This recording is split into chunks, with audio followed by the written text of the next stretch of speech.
प्यारे दर्शकों नमस्कार। तारीख आज 24 फरवरी 2025, दिन सोमवार और हिंदी पंचांग के अनुसार आज फाल्गुन माह के कृष्ण पक्ष की एकादशी तिथि है। तो आइए जानते हैं आज की पहली बड़ी खबर। हनोल मंदिर पहुंचे सीएम धामी, महासू देवता का लिया आशीर्वाद। विधानसभा सत्र खत्म होने के बाद मुख्यमंत्री पुष्कर सिंह धामी हनोल स्थित महासू देवता मंदिर पहुंचे, जहां उन्होंने पूजा अर्चना कर आशीर्वाद लिया।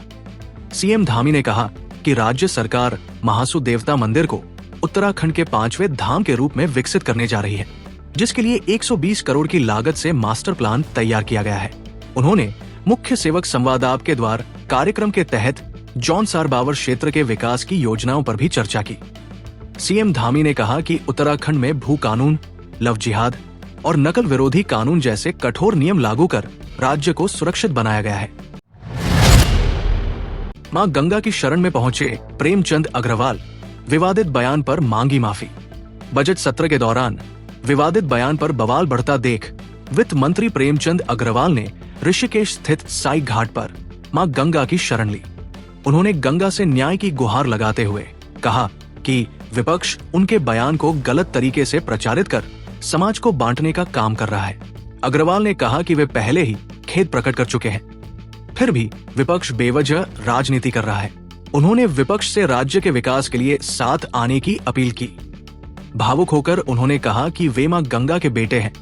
4 बार विधायक बनने का श्रेय भी गंगा को ही जाता है और गंगा ही उन्हें न्याय दिलाएगी। यूसीसी में विवाह पंजीकरण पर भ्रम, गृह विभाग ने दी कानूनी कार्रवाई की चेतावनी।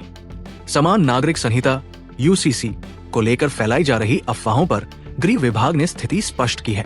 विभाग के अनुसार बाहरी लोगों को विवाह पंजीकरण के बाद उत्तराखंड का निवास प्रमाण पत्र मिलने की खबरें भ्रामक है। गृह विभाग ने कहा कि यूसीसी में ऐसा कोई प्रावधान नहीं है और इस तरह की अफवाहें लोगों को गुमराह कर रही है। विभाग ने चेतावनी दी है कि अगर कोई व्यक्ति सोशल मीडिया या अन्य माध्यमों से इस तरह की खबरें फैलाता है तो उसके खिलाफ भारतीय न्याय संहिता की धारा 353 के तहत कानूनी कार्रवाई की जाएगी।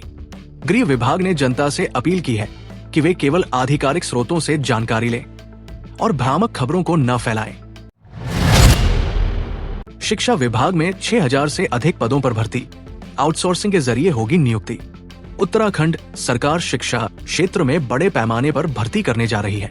शिक्षा मंत्री डॉक्टर धन सिंह रावत ने बताया कि प्रदेश में 6000 से अधिक शिक्षकों और कर्मचारियों की नियुक्ति की जाएगी।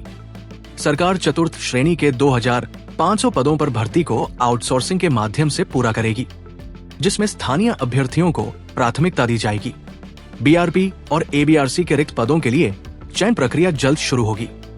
इसके अलावा 1544 सहायक अध्यापक एलटी की काउंसलिंग हो चुकी है और जल्द ही उन्हें नियुक्ति पत्र सौंपे जाएंगे। शिक्षा मंत्री ने ये भी स्पष्ट किया कि नए नियुक्त शिक्षकों को कम से कम 5 साल पहाड़ी क्षेत्रों में सेवा देनी होगी।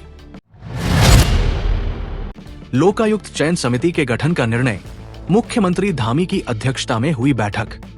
लोकायुक्त की नियुक्ति को लेकर उत्तराखंड सरकार ने बड़ा फैसला लिया है। मुख्यमंत्री पुष्कर सिंह धामी की अध्यक्षता में आयोजित बैठक में तय किया गया कि लोकायुक्त के चयन के लिए समिति बनाई जाएगी। इस समिति के गठन के लिए पैनल तैयार करने के निर्देश दिए गए हैं। आगामी मार्च में एक और बैठक होगी, जिसमें समिति के सदस्यों के नामों को अंतिम रूप दिया जाएगा। इसी बैठक में राज्य सूचना आयोग में मुख्य सूचना आयुक्त और राज्य सूचना आयुक्त की नियुक्ति पर भी चर्चा हुई।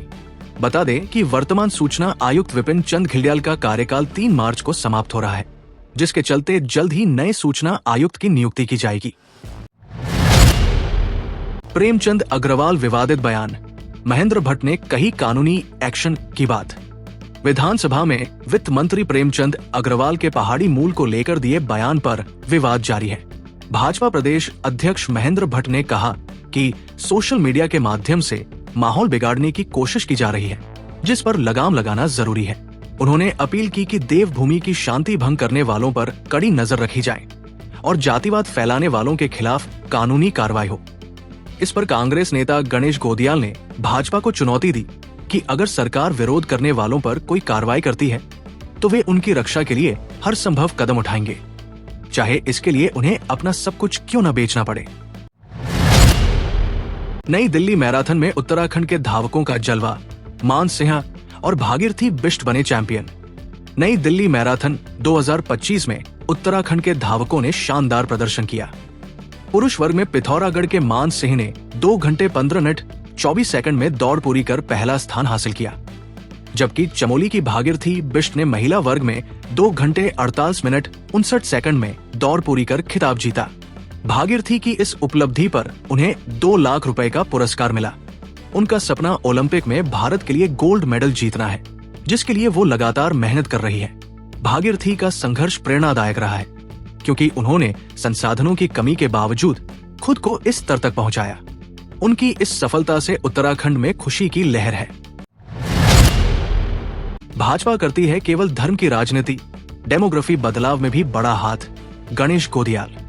हल्द्वानी पहुंचे कांग्रेस के वरिष्ठ नेता गणेश गोदियाल ने प्रदेश सरकार पर कई गंभीर आरोप लगाए।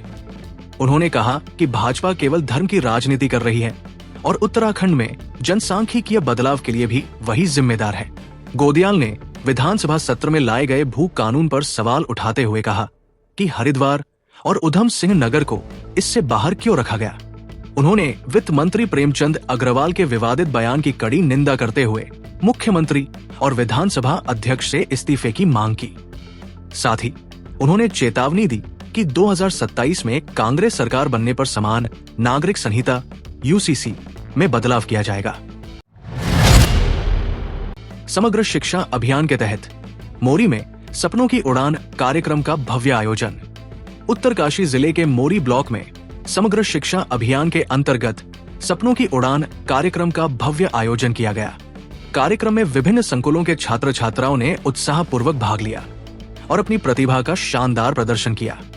इसका शुभारंभ खंड शिक्षा अधिकारी पंकज कुमार शर्मा एवं अन्य गणमान्य अतिथियों ने दीप प्रज्वलित कर किया। इसमें संगीतमय कुर्सी दौड़, रैंप वॉक, लोक नृत्य और नुक्कड़ नाटक जैसी प्रतियोगिताएं आयोजित हुई। खंड शिक्षा अधिकारी पंकज कुमार शर्मा ने शिक्षा में नवाचार को बढ़ावा देने की बात कही। कार्यक्रम के अंत में विजेताओं को सम्मानित किया गया, जिससे छात्रों में आत्मविश्वास बढ़ा। विधानसभा बजट सत्र तय समय से अधिक चला मगर नहीं रहा प्रभावी। उत्तराखंड विधानसभा का बजट सत्र तय समय से अधिक चला, जिसमें सरकार और विपक्ष के बीच तीखी बहसें देखने को मिली। विधानसभा अध्यक्ष ऋतु खंडूड़ी ने सबसे लंबे समय तक सदन में बैठने का रिकॉर्ड बनाया। वहीं सीएम पुष्कर सिंह धामी ने आक्रामक अंदाज में जवाब दिए। हालांकि इस सत्र में कुछ विधेयक बिना विस्तृत चर्चा के पारित हो गए। भू कानून पर सिर्फ 10 से 15 मिनट की चर्चा हुई, जिससे जनता के महत्वपूर्ण मुद्दे पूरी तरह से उठ नहीं पाए। विपक्ष ने सरकार पर तीखे आरोप लगाए, लेकिन अपेक्षित प्रभाव नहीं डाल पाया। खर्च और चर्चाओं के बावजूद ये सत्र अपनी छाप छोड़ने में असफल रहा। पीएम किसान योजना की 19वीं किस्त आज होगी जारी। करोड़ों किसानों को मिलेगा लाभ।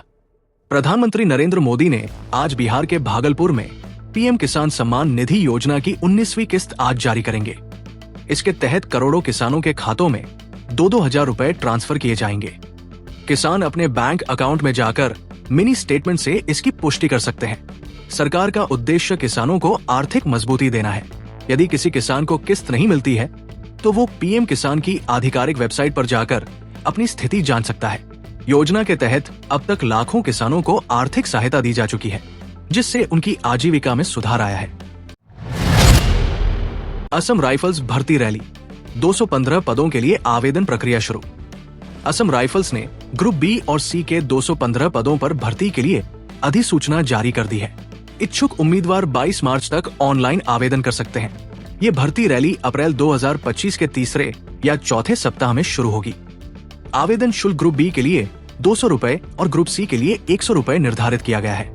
SC, ST और महिला उम्मीदवारों के लिए कोई शुल्क नहीं लिया जाएगा। भर्ती में 10वीं पास, ITI और डिप्लोमा धारकों को पात्र माना गया है। चयन प्रक्रिया में शारीरिक मानक परीक्षण, शारीरिक दक्षता परीक्षा और लिखित परीक्षा शामिल होगी, जो सुखोवी, नागालैंड केंद्र पर आयोजित की जाएगी। प्यारे दर्शकों, ये थी आज की प्रमुख खबरें। अगर आपको ये वीडियो पसंद आया हो तो लाइक, शेयर और कमेंट करना न भूलें।